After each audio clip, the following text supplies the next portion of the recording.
Kaya pala ganito ang naging resulta ng kapalaran ko. Kasi alam ng Diyos na kaya ko. Sa edad kong to, napagod na akong magmadali. Kaya lahat ng ginagawa ko ngayon, ini-enjoy ko na lang.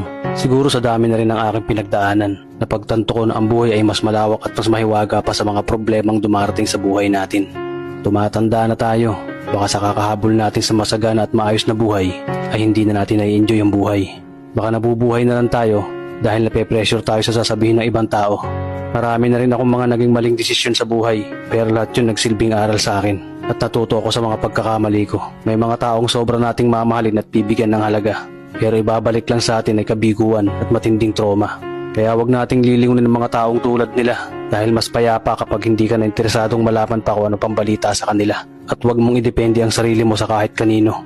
Tandaan mo, kahit sarili mong anino, iiwan ka din nito kapag madilim na ang paligid mo. Kailangan natin matutunan na huwag ikumpara ang sarili natin sa iba dahil hindi natin laban ang laban nila. Karera mo to, di nila karera. Dahil ang buhay ay hindi naman nasusukat sa kung sino ang mayaman, kundi kung sino ang payapa. Kaya galingan mo lang palagi tol dahil napakaraming tao mapanghusga, hihilahin ka pababa at lagi mo tong tatandaan.